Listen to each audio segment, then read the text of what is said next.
Moi, je vous explique un petit peu, je suis youtubeur. Vous connaissez YouTube? Donc, je fais des reportages YouTube. Bon, c'est pas en direct, hein, parce que ça, je respecte la confidentialité des gens s'ils veulent. Et moi, la grande question que je pose aux jeunes dans la rue, parce que je vois que vous êtes jeunes, qu'est-ce que vous croyez après la mort, en fait? Est-ce que pour vous, ça s'arrête ou ça continue pour vous?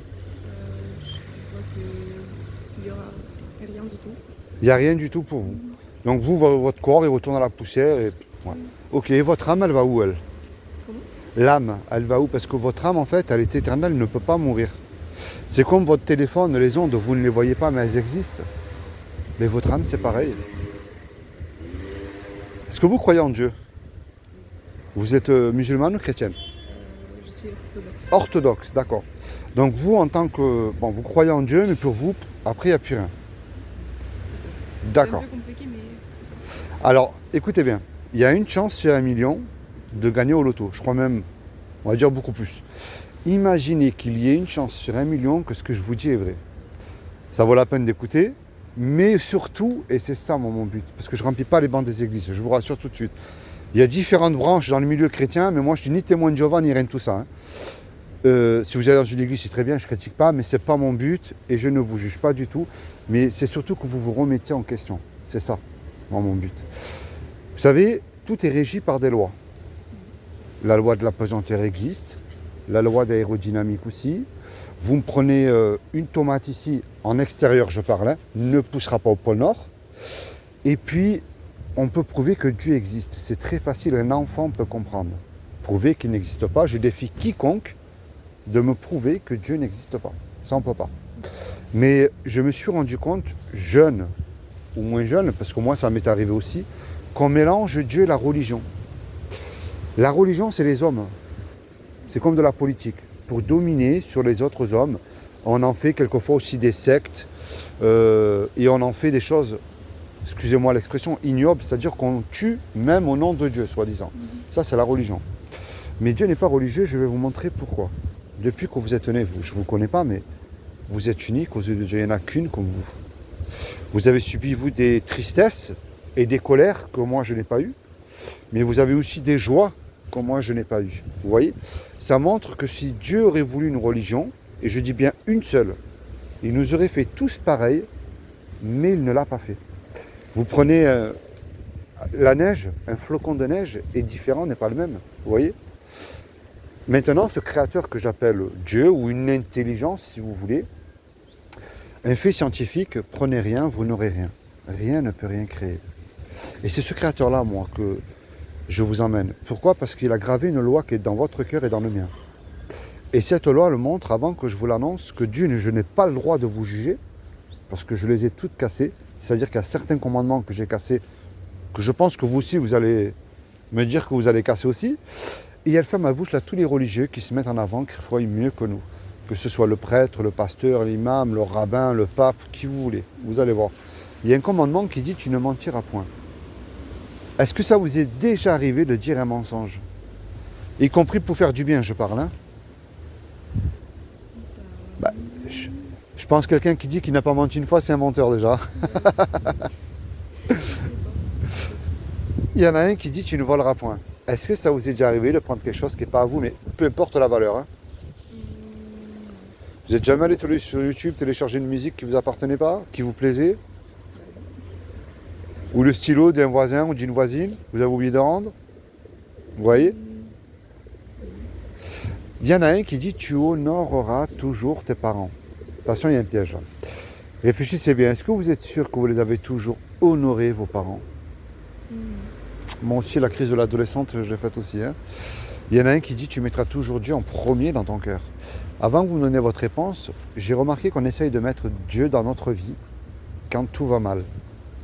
C'est-à-dire la maladie, les soucis de la vie, la prison, l'hôpital ou le divorce ou je ne sais quoi. Mais par exemple, quand tout va bien, est-ce qu'on le met, lui, en premier dans notre vie? Dans ma situation, ça m'arrive. Ouais. Parce que vous savez que si vous vivez aujourd'hui, c'est une merveilleuse faveur que Dieu vous accorde encore. C'est une grâce. Il y en a un dernier commandement qui dit tu ne commettras point d'adultère, mais Jésus a dit quiconque, c'est-à-dire lui, il a mis une barre au-dessus là. Quiconque, c'est-à-dire vous ou moi, quand on a regardé un homme ou une femme pour le ou la convoiter, nous avons déjà commis un adultère dans notre cœur, ou même une image qu'il ne fallait pas.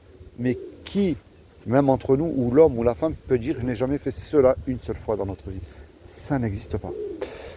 Et si Dieu est juste, et il est juste, on me dit que souvent que Dieu est amour. Bien sûr qu'il est amour, je ne le néglige pas. Il nous aime aussi, puisqu'il nous a créés. Mais s'il est Dieu et qu'il est amour, il est obligé d'appliquer sa justice parce qu'il n'est pas Dieu sinon. Et face à la loi des 10 commandements que je vous ai annoncés, je ne suis même pas allé jusqu'à 10, que vous avez admises, vous comme moi, que nous avons cassé tous les deux. Si vous vous présentez devant Dieu là, est-ce que vous êtes coupable ou innocente d'après vous face à cette loi que lui vous a donnée? Pas un être humain, Dieu vous a donné cette loi. Et moi je suis coupable aussi comme vous.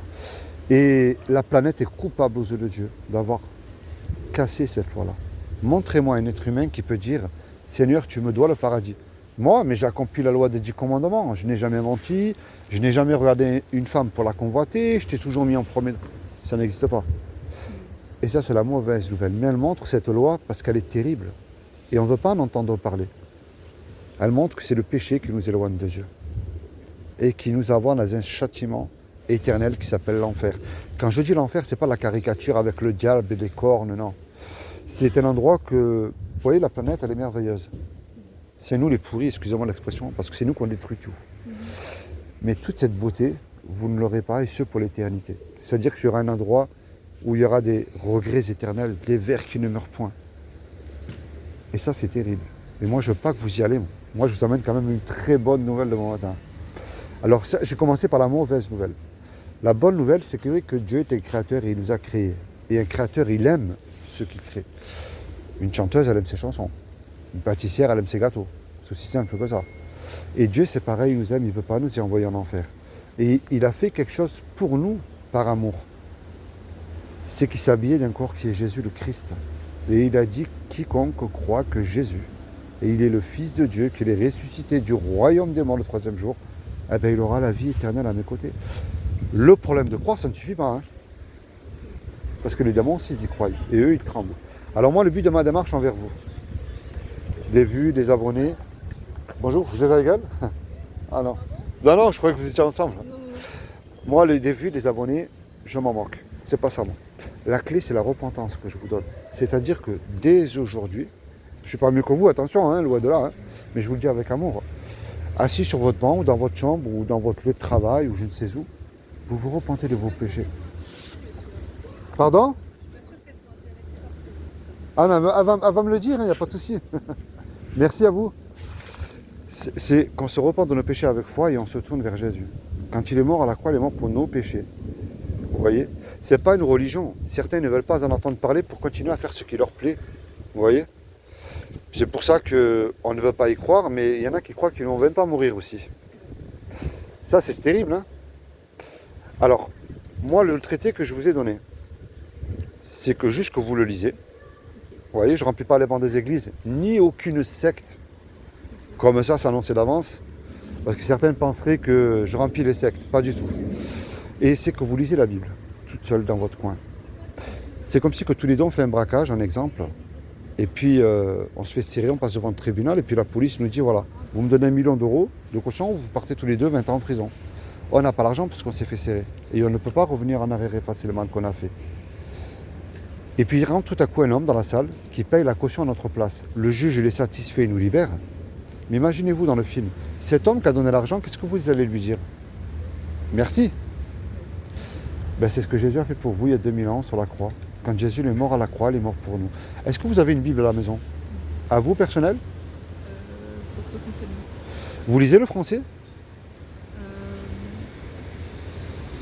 j'ai un russe. Ah, Je sais le russe. mais sinon, le français, vous ne savez pas le lire. Non, je sais le lire. Vous savez le lire aussi? Alors moi, je vais vous faire un cadeau. Vous n'avez rien à me donner, je vous rassure.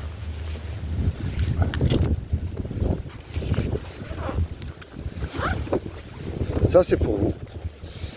C'est en grosses écritures. C'est en français. Et je vous encourage à lire dans Jean, dans l'évangile de Jean, pour connaître qui est Jésus. Vous voyez, moi, je ne remplis aucun banc d'église. Mais ça, c'est pour vous, c'est cadeau. Je suis un simple chrétien qui met la Bible en pratique dans ma vie de tous les jours. Comme mademoiselle a vu que elle m'interrompait un peu, qu'elle croyait que je vous embêtais, pas du tout. Moi, ce que je vous emmène, c'est pas une église, c'est pas un bâtiment. C'est uniquement Jésus, le Jésus de la Bible. Maintenant, si je me suis trompé, on aura rigolé tous les deux quelques minutes, j'aurais rien fait de mal et puis vous aurez rien perdu. Mais si c'est moi qui me trompe pas, c'est vous qui perdez gros. Vous voyez? Et moi, mon but, c'est avec amour, je veux vous voir là-haut. Vous voyez? Je ne vends pas du rêve aux gens, je ne vends pas une religion, je ne vends pas Jésus. Je vous l'emmène, je vous montre une porte, c'est-à-dire qu'aujourd'hui il frappe à la porte de votre cœur, c'est à vous de lui ouvrir votre cœur. Je ne dis pas que tout ira mieux, je serai un menteur. Moi c'est après qui m'intéresse, vous voyez. Ça c'est pour vous, lisez là tous les jours. C'est comment votre prénom? Lisa. Lisa, moi c'est Philippe. Mais Lisa, c'est enchanté de t'avoir rencontré, d'avoir partagé ce message avec toi. Sois béni, toi et toute ta famille. Merci de m'avoir supporté quelques minutes. Et ma dernière question, est-ce que tu sauterais d'un avion sans parachute en plein vol? Avec un parachute, je ne le ferai pas, moi non plus, de toute manière. Mais Lisa, un jour, tu vas sauter dans la mort. Est-ce que Jésus ne serait pas ton parachute qui te garantit que si tu places ta foi en lui seul, tu peux avoir la vie éternelle à tes côtés? Mais c'est la foi qui déclenche tout, tu vois? D'accord? Mais allez, moi, ce que je veux, c'est que tu lises la Bible. D'accord? Sois béni, Lisa. Passe une très bonne journée. Merci à toi. Au revoir. Et bonjour. Ça, c'est une très bonne journée. Merci à vous.